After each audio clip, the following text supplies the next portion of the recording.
Mari kita berdoa terlebih dahulu. Tuhan Yesus, hari ini kami akan belajar tentang bagaimana Engkau menganugerahkan kami temperamen, sifat untuk bekerja untuk Engkau, untuk memuliakan nama Engkau. Tuhan Yesus, hari ini ajarlah kami bagaimana kami menggunakan hadiah yang Engkau telah berikan kepada kami agar kami dapat bersatu hanya untuk melakukan pekerjaan-Mu, hanya untuk memuliakan nama-Mu. Kami terbatas, kami tidak bisa apa-apa, tapi Roh-Mu lah yang memberikan kekuatan kepada kami. Tuhan Yesus, jauhkan kami daripada yang jahat, lepaskanlah kami dari percobaan, karena Engkau-lah yang punya kerajaan, kuasa, dan kemuliaan sampai selama-lamanya. Amin. Saudara, hari ini kita akan belajar 5 temperamen. Itu adalah kolerik, pragmatis, sanguin, melankolis, sama supin. Ya, supin ini adalah yang terakhir yang barusan diketemukan. Nah, 5 temperamen. Ya, saya akan mulai. Saudara, merupakan suatu kesenangan untuk mengajak Anda mengikuti perjalanan bersama saat kami akan mengeksplorasi bagaimana temperamen saudara, khususnya bagaimana Tuhan secara unik membentuk setiap individu, membentuk dinamika hubungan dan perkembangan spiritual kita. Saudara, kalau sisi gelap adalah sesuatu yang melenceng karena masa lalu, karena pola asuh anak kecil, dan juga karena mungkin pengalaman traumatis, kebutuhan tidak dapat terpenuhi. Itu faktornya adalah lingkungan dan masa lalu kecil. Temperamen itu adalah sesuatu yang bukan terbentuk karena itu, tetapi adalah yang dianugerahkan oleh Tuhan dengan setiap orang. Ya, jadi Tuhan Yesus menganugerahi setiap orang dengan temperamen yang berbeda, yang secara umum dikategorikan menjadi 5 tipe utama. Saudara, di sini terpampang deskripsi ringkas yang mewakili masing-masing. Saudara, ada seorang yang dengan temperamen, saya menginginkannya dengan cara saya. Ini adalah temperamen yang ditandai dengan tekad dan dorongan untuk mengendalikan atau otonomi. Yang kedua adalah saya menginginkannya dengan cara yang menyenangkan. Kalau nggak asik, ya kalau asik mengapa tidak? Kalau nggak asik nggak seru ah. Ada orang yang suka seperti itu. Ini adalah temperamen yang mencari kesenangan, spontanitas, dan penegasan melalui pengalaman yang menarik. Ada orang yang suka, saya menginginkannya dengan cara yang damai. Ini adalah sifat yang tenang, tidak suka berkonfrontasi, mengutamakan keharmonisan dan keteguhan, seringkali dengan mengorbankan sesuatu untuk menghindari konflik. Saudara, yang keempat adalah saya menginginkan dengan cara yang benar-benar sempurna. Ini ditandai dengan orientasi yang kuat terhadap struktur, kejelasan, dan moralitas yang mutlak. Temperamen ini memandang dunia dalam hal perbedaan jelas, benar dan salah, hitam dan putih. Oke. Yang kelima adalah supinhat. Saya menginginkan dengan caramu agar kamu mencintai aku. Mencerminkan individu yang mendukung dan termotivasi secara relasional, yang mencari penegasan dengan memperkuat aturan daripada menciptakannya, mewujudi sikap melayani. Ya. Saudara, kelima pola temperamental ini memberikan sudut pandang teologis yang melaluinya kita dapat lebih memahami perilaku intrapersonal dan interpersonal. Saudara, hari ini kita akan mempertimbangkan bagaimana temperamen ini terwujud dalam praktek ya. Ya, saya akan cerita tentang temperamen saya dan bagaimana temperamen saya bikin konflik dan juga bikin persatuan dalam hubungan juga ya saudara. Seperti yang disebutkan dalam sesi sebelumnya, teori temperamen terutama sebagian besar diartikulasikan melalui sistem profil Arno, mengidentifikasi 3 domain utama. Jadi maksudnya 3 domain, 3 masalah dalam hubungan utama yang melaluinya temperamen orang akan diekspresikan. Dimensi-dimensi ini membantu kita memahami tidak hanya bagaimana individu connect, tetapi juga bagaimana mereka berfungsi dalam berbagai aspek kehidupan. Ya, kadang-kadang kita nggak tahu temperamen orang karena kita belum masuk dalam domain ini. Ya. Oke, domain pertama menyangkut gaya relasional umum, yaitu bagaimana individu terlibat dengan orang pada tingkat yang luas sehari-hari. Misalnya tiap hari harus berhubungan, komunikasi, ya. Itu sifat itu akan muncul, saudara, ya. Domain ini bertindak sebagai lensa dasar yang mengatur bagaimana seseorang mulai dan cara respon kontak interpersonal dalam sebagian besar lingkungan sosial. Domain ini pada dasarnya menjadi iklim emosional tempat kita beroperasi dalam rentang kehidupan sehari-hari. Domain kedua, saudara, domain kedua melibatkan proses pengambilan keputusan dan perilaku terkait tugas. Jadi kalau misalnya kita diberikan tugas untuk melakukannya bersama-sama, itu dia punya temperamen akan keluar di sana, ya. Dimensi ini berbicara tentang bagaimana individu menangani tanggung jawab, menyusun pekerjaan mereka, dan melaksanakan rencana, baik di tempat kerja, di rumah, atau di gereja, atau selama proyek pribadi. Disinilah pendekatan seseorang terhadap organisasi, tindak lanjut, dan struktur jadi sangat jelas. Ya, jadi kalau kita nggak melayani, saudara, kita nggak tahu tentang ini, karena disinilah ya kita bisa melihat orang lain, temperamen orang lain akan keluar. Domain ketiga adalah hubungan pribadi dan intim. Dapat dipahami tingkat paparan emosional dan keintiman relasional kita sangat bervariasi antara kenalan biasa atau hubungan yang sangat erat seperti hubungan seperti pasangan, keluarga dekat, atau teman seumur hidup. Misalnya, saudara, domain saya tidak akan keluar.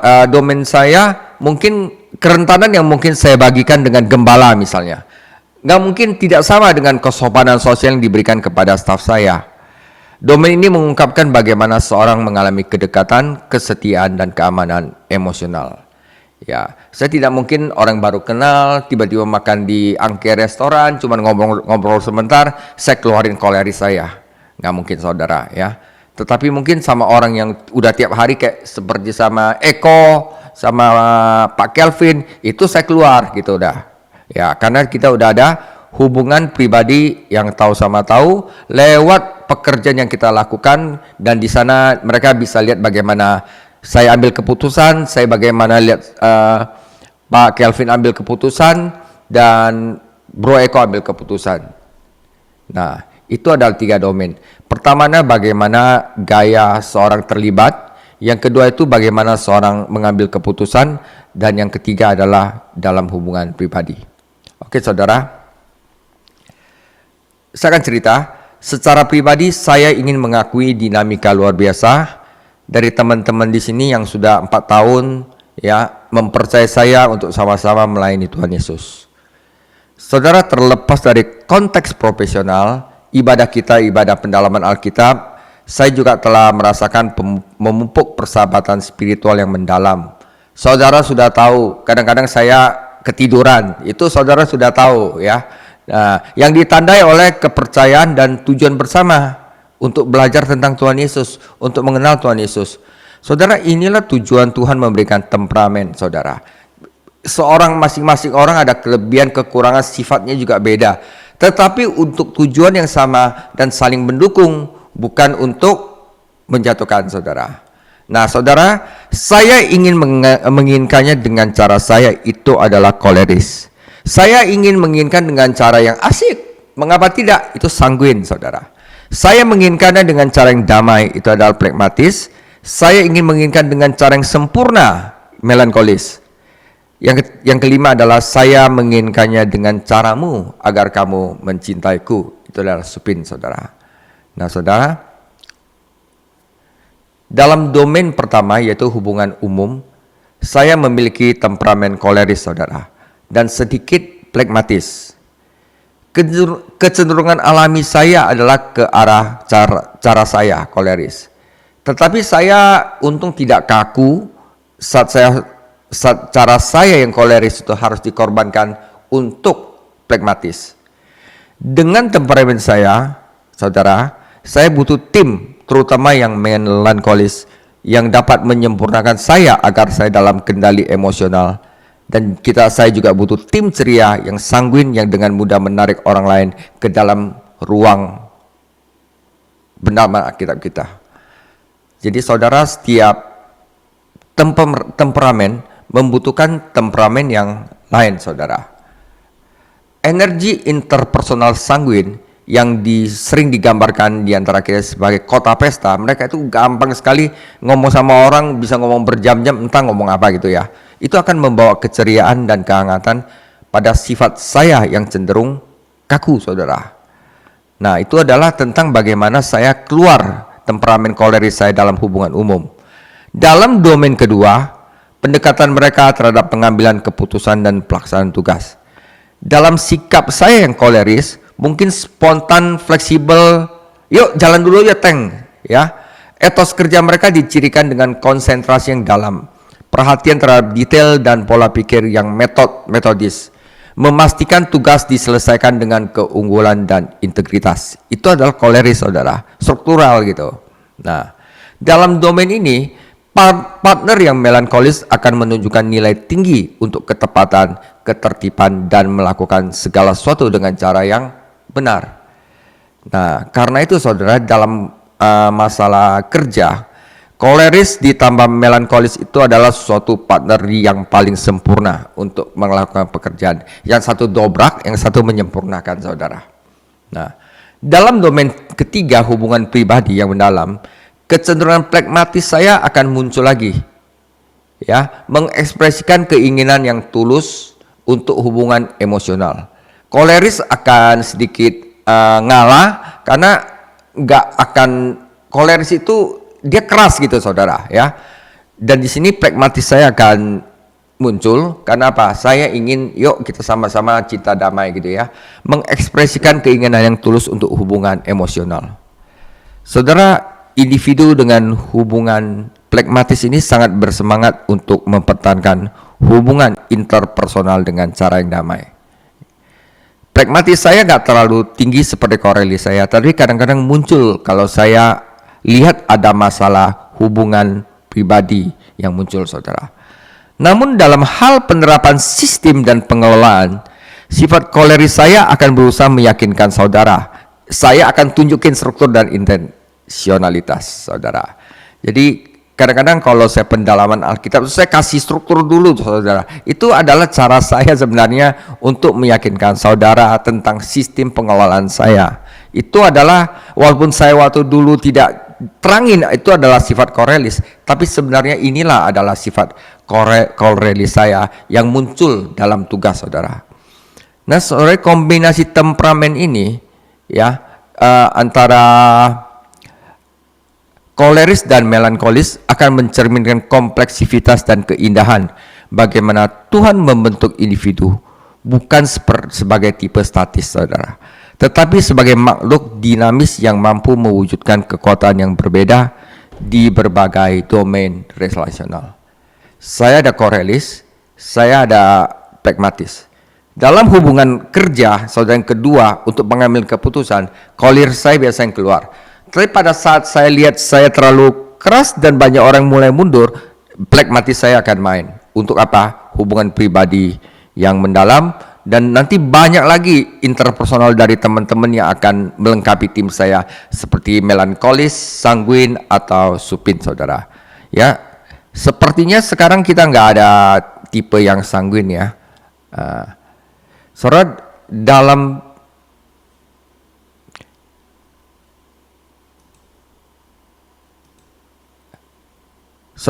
aspek relasional dari temperamen saya yaitu koleris itu tidak dapat diterima secara luas. Karena rata-rata orang-orang itu mungkin mendambakan kehangatan, inklusivitas, dan keceriaan yang susah saya bawa ke komunitas.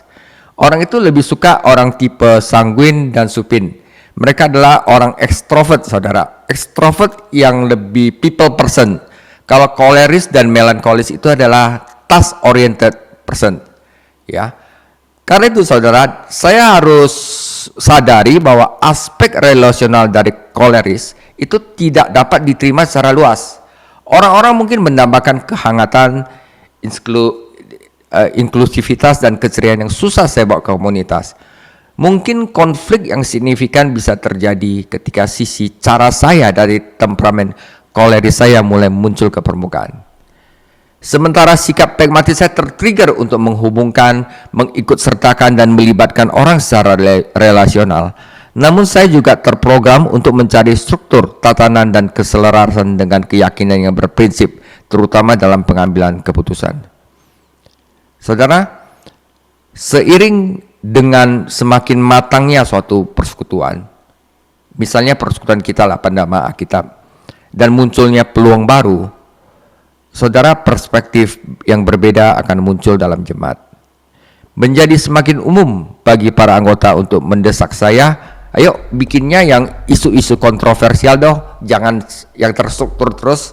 Menjadi semakin umum bagi para anggota untuk mendesak saya untuk memihak pada isu-isu yang kontroversial. Respon saya mungkin untuk berhenti sejenak, berdoa dan menunggu arahan Tuhan sebelum mengambil keputusan. Seringkali disambut dengan frustasi, saudara. Ini khususnya menantang bagi individu yang telah terbiasa dengan gaya kepemimpinan relasional saya. Ada saat saya condong ke temperamen pragmatis saya, mencari kedamaian adalah saat ketika orang-orang mulai menarik diri, saudara. Jadi dinamika ini juga tidak jarang terjadi pada individu dengan campuran temperamen sanguin melankolis. Contohnya, awalnya mereka terlihat ceria, yuk bikin asik yuk seruput dulu seruput. Nah, sanguin kayak gitu, saudara. Awalnya bikin cool, mereka terlihat ceria, ramah, dinamis secara sosial. Ini adalah sosok penggemar pesta yang menarik perhatian orang lain. Namun, ketika tanggung jawab meningkat dan keputusan penting harus dibuat, ya, individu yang sama, yaitu si sanguin, harus berubah menjadi sikap berorientasi pada detail dan berprinsip di mana mereka paling tidak suka. Di sinilah mereka butuh korelis. Bagi sebagian orang, transisi itu bisa terasa membingungkan. Tunggu, pikir mereka. Kupikir kamu adalah orang yang menyenangkan. Mengapa sekarang kamu menekankan prosedur dan akuntabilitas? Nah, begitu, saudara. Ketika jemaat berkembang, jalinan relasional mulai meregang di bawah beban konflik yang belum terselesaikan dan agenda bersaing apalagi. Akhirnya hal ini berujung pada perpecahan gereja, babak yang menyakitkan, tetapi bukan hal yang tidak biasa dalam kehidupan jemaat. Sementara beberapa dinamika eksternal berkontribusi pada hasil tersebut, hal itu berfungsi untuk mengungkapkan lebih dalam dari secara internal. Kita hanya mau bikin sendiri tanpa mengikut sertakan orang lain, tanpa mau orang lain masuk ke dalam. Karena Tuhan menciptakan manusia itu berbeda, dengan temperamen berbeda, dengan bakat berbeda. Tujuannya itu agar kita saling mengasihi, saling bersatu. Nah, saudara, bahwa peran pendeta senior tidak selaras dengan apa yang ia alami. Kontribusinya hanya bersifat sementara, katalis untuk memulai, yuk kita mulai, untuk memulai, mengumpulkan, menggembalakan pada tahap awal, tetapi tidak untuk menjadi jangkar panjang kepemimpinan organisasi. Jadi saudara, seorang pemimpin itu harus tahu temperamennya dan memberikan ruang untuk menjalani kepenuhan temperamennya. Jadi misal saya adalah koleris, saya harus memberikan ruang, memanfaatkan sifat koleris saya untuk kepenuhan tugas yang telah diberikan kepada saya. Jadi kalau saya ditekan untuk jadi sanguin, yang penting happy, asik, ya, mungkin saya akan stres. Ya, mungkin saya juga akan berbeda dengan yang lain karena memang bukan temperamen saya. Saat itu berubah, saudara, jemaat akan peka terhadap ini, saudara.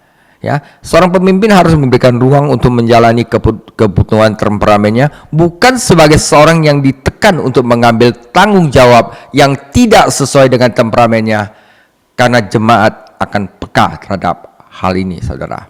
Nah, saudara, saya dari tadi membuat cerita itu sebenarnya untuk memberitahu bahwa semua temperamen itu indah dan bagaimana Tuhan menciptakan ini untuk kita melakukan tugas Tuhan, saudara.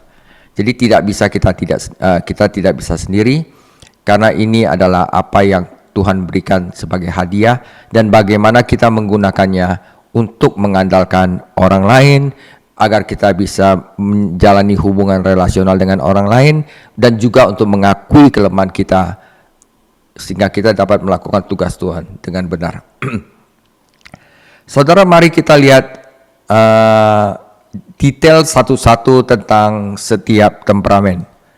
Saudara, pertama adalah koleris, power, yang digambarkan dengan dominan, director, tank, saudara. Ya. Pembuka jalan, hajar dulu gitu, saudara. Saudara, yang diinginkan oleh koleris sebenarnya adalah kontrol. Kontrol akan pekerjaan, saudara. Dan yang Anda butuhkan adalah kepatuhan, apresiasi, dan acknowledgement. Kekuatan dari koleris adalah dia dapat mengambil alih apapun tugas dengan cepat. Penilaian Anda biasanya benar dan Anda jarang membuat kesalahan. Kelemahan Anda adalah Anda cenderung suka memerintah dan tidak sabar. Anda percaya tidak seorang pun dapat melakukan pekerjaan dengan cukup baik atau cukup tepat. Anda bisa tidak peka terhadap perasaan dan kebutuhan orang lain. Yang Anda sukai adalah orang-orang yang setuju dengan cara Anda mencapai apapun. Orang-orang bekerja sama dengan Anda, mewujudkan ide-ide Anda, dan membiarkan Anda memiliki semua penghargaan. Yang tidak Anda sukai adalah orang-orang malas. Artinya mereka tidak bekerja atau sekeras atau selama Anda melakukannya. Orang-orang yang mempertanyakan otoritas Anda. Orang-orang yang tidak setia pada definisi kesetiaan Anda. Saudara, depresi menyerang ketika Anda merasakan hal-hal di luar kendali. Ketika orang tidak melakukan sesuatu sesuai keinginan Anda. Anda bersiap untuk melawan atau melarikan diri ketika Anda mulai kehilangan kendali atas apapun. Pekerjaan, kesehatan, proyek. Ketika stres melanda, Anda akan bekerja lebih keras atau berolahraga lebih keras. Ketika semua cara gagal, Anda akan menyingkirkan si pemberontak, siapapun yang tidak melakukannya dengan cara Anda. Nah, saudara, saya ada tambahin, ini adalah bagi yang belum menikah. Saudara, jika Anda koleris, Anda cenderung menikahi orang yang pragmatis dan melankolis. Ya, karena apa? Orang pragmatis itu cenderung patuh dengan tenang, dan koleris itu suka ngatur dan melakukan segala sesuatu dengan cara Anda. Tetapi orang pragmatis itu nggak bisa dikendalikan, saudara. Jadi satu-satunya temperamen yang tidak bisa dikendalikan oleh koleris adalah pragmatis. Karena pragmatis itu cinta damai. Tetapi Anda akan keberatan dengan kurangnya antusiasme mereka terhadap Anda. Orang-orang pragmatis akan menolak karena Anda tidak menciptakan lingkungan damai. Kalau koleris tank, dia hajar terus, saudara, ya. Nah, pragmatis itu takut koleris itu terlalu maju atau terlalu gas terus gitu loh. Tapi dua-duanya diperlukan, saudara, ya. Pragmatis itu kadang-kadang stres karena koleris tidak menciptakan lingkungan damai. Tapi biasanya yang pasangan dari yang temperamen yang berlawanan itu cocok, saudara, karena saling melengkapi. Nah, orang yang melankolis sempurna akan membantah metode Anda karena Anda tidak melakukan segala sesuatu dengan sempurna. Ya, saya pernah bikin sesuatu, saya kirim ke Eko, kok jangan, kok ini jelek sekali, aduh caranya kok begitu sih. Ya udah, saya nurut aja, saudara. Itu melankolis itu menyempurnakan korelis. Dan itu saya udah bikin juga yang tentang untuk bikin shot saya. Kok ini mah bisa bikin bikin orang kontroversi. Saya lihat lagi, benar juga ya. Oke, saya buang, saudara, hasil kerja saya. Nah, inilah pasangan koleris dan melankolis itu benar-benar cocok sekali, saudara, ya. Yang kedua adalah sanguin, adalah populer. Dia adalah influencer, saudara. Ya, jadi kalau misalnya Anda lihat di media-media sosial, bakminya enak kayak gitu-gitu, itu sanguin, saudara, ya. Dia itu adalah sosialis dan explorer, penjelajah.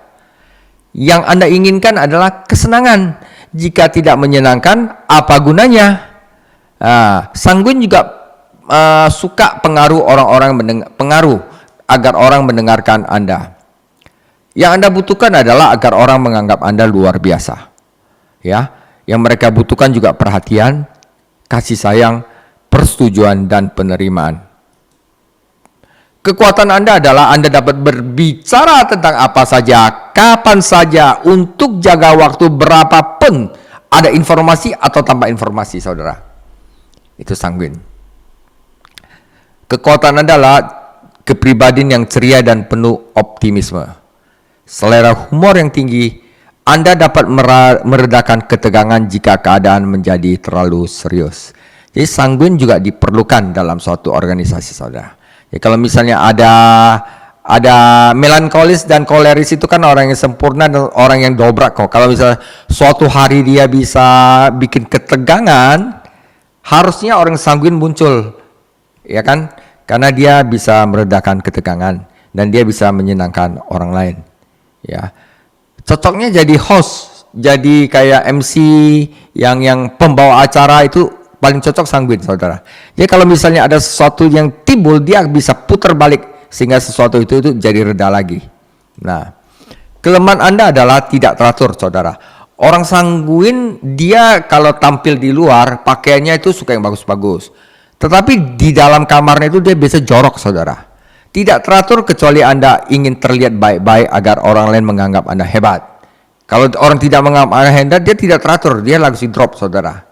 Jadi Anda tidak ingat nama atau detail, Anda melebih-lebihkan agar diri sendiri atau cerita Anda terdengar lebih baik. Anda cenderung tidak cukup serius untuk temperamen orang lain. Kurang ya. Yang Anda sukai adalah orang yang mendengarkan Anda dan menyetujui apa yang Anda katakan. Orang yang menertawakan humor Anda. Orang yang secara umum menunjukkan persetujuan terhadap Anda secara pribadi.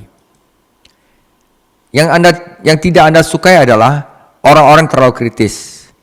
Orang yang mengutamakan detail yang menurut Anda kecil. Orang yang terlalu cepat mengabaikan ide Anda. Depresi menyerang saat hidup tidak menyenangkan dan Anda merasa tidak populer. Anda bersiap untuk melawan atau melarikan diri saat Anda terikat dengan jam. Anda harus menyimpan catatan keuangan. Ada seorang yang tidak setuju dengan Anda. Oke, saudara, itu adalah sanguin. Sekarang adalah plekmatis. Plekmatis itu orang nomor satu yang penting damailah, udahlah ya. Pengulur waktu, saudara. Wah, udah. Kita cool down dulu, nanti kita bicaranya nanti ya. Yang Anda inginkan adalah damai, jangan goyang perahu. Mereka suka segala sesuatu itu melakukan hal-hal dengan cara yang mudah. Yang Anda butuhkan adalah rasa hormat dan suasana yang meningkatkan harga diri Anda, dukungan emosional, dan keharmonisan. Kekuatan Anda adalah orang penyeimbang dengan suasana hati yang damai. Ya, Anda memiliki sedikit atau tidak ada perilaku kompulsif adiktif. Ya, dia itu kurang, pokoknya dia penyeimbang dah. Ya. Anda menggunakan selera humor yang datar sebagai perisai pertahanan. Kelemahan Anda adalah Anda kurang memiliki ketegasan dan antusiasme. Ketika Anda merasa terlalu banyak mengakomodasi, tulang punggung Anda berubah menjadi batang baja dan Anda siap menunjukkan tekad besi tersembunyi berkata, "Cukup, saya tidak akan bergerak lagi, saudara." Ya. Yang Anda sukai adalah orang-orang yang bisa mengambil keputusan. Karena orang pragmatis nggak mau dia disuruh ngambil keputusan. Ya, yang orang pragmatis suka adalah orang-orang yang bisa mengambil keputusan. Namun orang pragmatis saat suka sama orang-orang mengambil keputusan, dia juga suka diajak konsultasi. Bukan hanya diberitahu keputusan apa yang telah dibuat, bukan hanya diberitahu apa yang harus dilakukan. Orang lain dapat membuat keputusan akhir selama saya diikuti sertakan dalam prosesnya. Orang-orang mengakui kekuatan Anda dan tidak akan mengabaikan atau memanfaatkan Anda. Yang tidak Anda sukai adalah orang-orang yang terlalu memaksa dan mengharapkan terlalu banyak dari Anda. Artinya mereka mengharapkan Anda untuk menanggung beban lebih daripada yang Anda rasa dalam merupakan bagian yang wajar. Bagi orang pragmatis, depresi menyerang ketika di dalam suatu perkumpulan terlalu banyak konflik di sekitar kita. Ketika Anda harus berkontrol kontrol untuk menghadapi seseorang. Ketika tidak seorang pun ingin membantu Anda dan terlalu banyak tanggung jawab yang dibebankan kepada Anda. Anda bersiap untuk melawan atau melarikan diri ketika Anda harus menangani masalah pribadi yang besar sendirian. Anda merasa Anda dibiarkan menanggung beban dalam suatu situasi. Anda harus melakukan perubahan besar. Perubahan itu sama dengan konflik, tidak peduli seberapa bermanfaat perubahan itu. Ketika stres menyerang, Anda akan memberikannya kepada orang lain atau bersembunyi dari stres dengan nonton YouTube dan membaca buku. Orang pragmatis cenderung menikah dengan koleris atau sanguin karena Anda tertarik dengan kekuatan dan ketegasan mereka.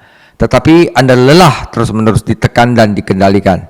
Ditambah lagi, orang koleris dan sanguin tidak pandai menciptakan lingkungan yang damai secara konsisten. Melankolis adalah sempurna, ya, suka sesuatu yang perfect. Dia itu berpikir analitis, teliti, dan dia kalau misalnya dalam suatu TNI gitu ya, dalam suatu army, dia itu penembak jitu, saudara. Ya, yang Anda inginkan adalah agar segala sesuatunya dilakukan dengan cara yang benar, cara yang seharusnya dilakukan. Anda memiliki gambaran dalam benak Anda tentang cara yang benar untuk melakukan sesuatu. Jadi itu tukang kritik biasanya. Itu cocok sama seorang yang agak sedikit dobrak, koleris, yang pokoknya jalan dulu, nanti kita perbaiki. Biasanya nanti di dalam suatu perjalanan, ya, si penembak jitu itu kan nembak si tank itu, saudara. Yang Anda butuhkan adalah lingkungan yang stabil dan dapat diprediksi. Ruang dan waktu Anda untuk berpikir, bermimpi, dan kadang untuk memulihkan diri. Orang-orang di sekitar Anda yang peka dan mendukung. Kekuatan Anda adalah seorang organisator yang hebat dan menyukai detail. Anda pandai menetapkan tujuan jangka panjang dan Anda dapat melihat masalah dan jebakan sebelum memulai proyek. Ya, Anda menganalisis secara mendalam, Anda memiliki cita-cita dan standar yang tinggi. Ya.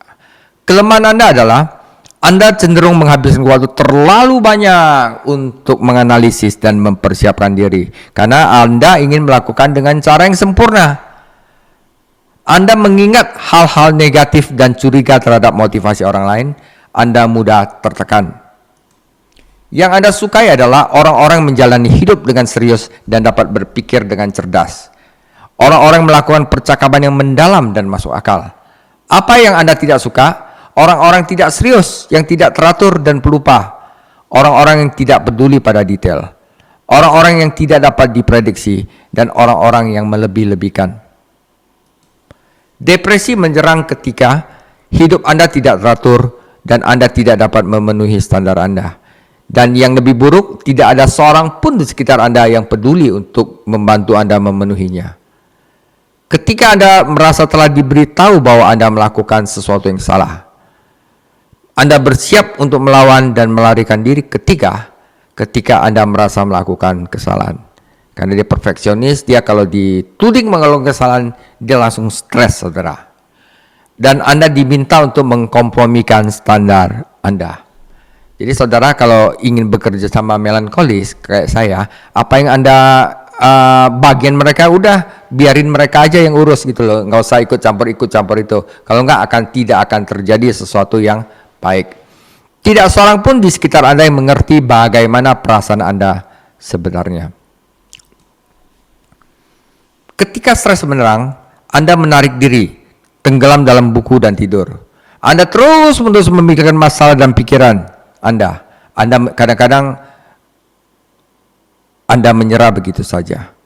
Nah, kemungkinan Anda akan cenderung menikahi orang sanguin karena Anda menyukai kepribadian dan keterampilan sosial mereka. Namun Anda mencoba membungkam mereka dan membuat mereka mengikuti jadwal. Ini akan menyebabkan si sanguin depresi karena mereka tidak merespon. Oke, yang terakhir adalah Supin, yaitu soft hearted. Dia sama sekali nggak ada yang apa yang harus itu, yang penting dia ikut aja. Ya, saya mengikuti caramu agar saya dicintai. Yang dia penting adalah merasa dicintai aja udah gitu, saudara. Supin itu adalah jiwa lembut, tetapi dia ekstrovert bukan introvert. Ya, yang Anda inginkan adalah merasa dicintai dan diterima dengan melakukan apa yang Anda inginkan. Yang Anda butuhkan adalah dukungan emosional, pengakuan atas layanan Anda, diperhatikan, cinta, kasih sayang, dan pengakuan.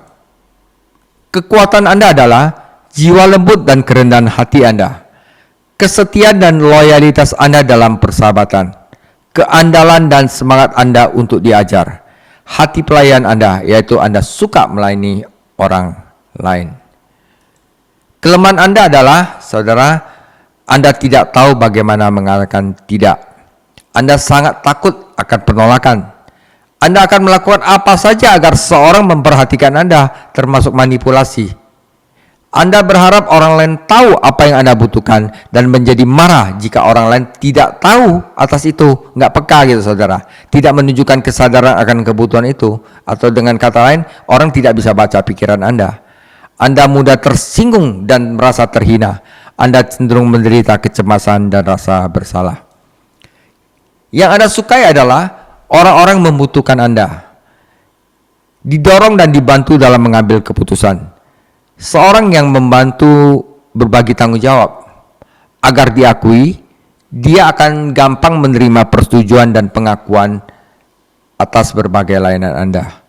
Yang tidak Anda sukai adalah dipaksa mengambil tanggung jawab tunggal atas seseorang, harus mengambil keputusan sendiri, tidak diikut sertakan dalam kegiatan, ditinggalkan dalam proses pengambilan keputusan.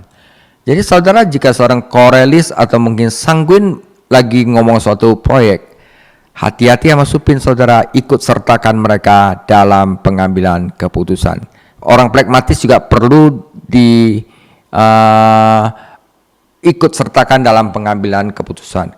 Kalau enggak, mereka tidak enak-enak di dalam hati, saudara. Ya. Depresi menyerang saat tidak seorang pun yang tampaknya menghargai apa yang telah Anda lakukan. Anda dipaksa menjauh dari orang lain untuk waktu yang lama. Anda bersiap untuk melawan atau melarikan diri saat Anda merasa ditolak, yaitu tidak dibutuhkan. Ya, kalau misalnya saudara udah lihat ada seseorang yang jiwa pelayan, kalau kita tidak seakan-akan tidak membutuhkan dia akan pergi, saudara. Ya, Anda merasa tidak populer, Anda dibiarkan sendiri untuk mengurus diri sendiri. Dan yang terakhir, saat stres menyerang, Anda menutupi stres sebagai rasa sakit. Anda bersembunyi dengan membaca buku, nonton Netflix, dan atau mengubah lingkungan Anda. Staycation, ya. Anda cenderung menikah dengan mereka yang memiliki campuran koleris, sanguin, dan melankolis, karena Anda menyukai cara mereka untuk mengambil keputusan dan bertanggung jawab. Jadi supin itu paling nggak bisa bikin keputusan, saudara. Ya, mereka juga tampak sangat sosial, saudara. Dia itu ekstrovert, sangat sosial, tapi dengan cara agar orang lain disukai. Kalau sanguin, caranya adalah dia sangat sosial dengan cara bagaimana dia disukai. Tetapi kalau supin, dia bagaimana dia bisa menyukai orang, bagaimana dia bisa membuat orang lain merasa disukai sama dia. Namun sering waktu Anda akan merasa dilecehkan sama koleris, sanguin, melankolis, karena mereka membuat keputusan tanpa Anda. Ya, ingat, orang-orang pelayan, orang yang suka melayani orang, itu walaupun mereka tidak bisa mengambil keputusan, tetapi dalam meeting mereka harus diikut sertakan. Kalau enggak, mereka merasa dilecehkan. Jadi, namun sering waktu Anda merasa dilecehkan karena mereka mengambil keputusan tanpa Anda dan jarang mengakui apa yang telah Anda lakukan, saudara. Haleluya. Saudara, demikian pemaparan tentang 5 temperamen. Semoga ini bisa membantu kita untuk bekerja sama, untuk bersatu, untuk melakukan pekerjaan Tuhan, ya, dengan temperamen yang kita berbeda. Terima kasih.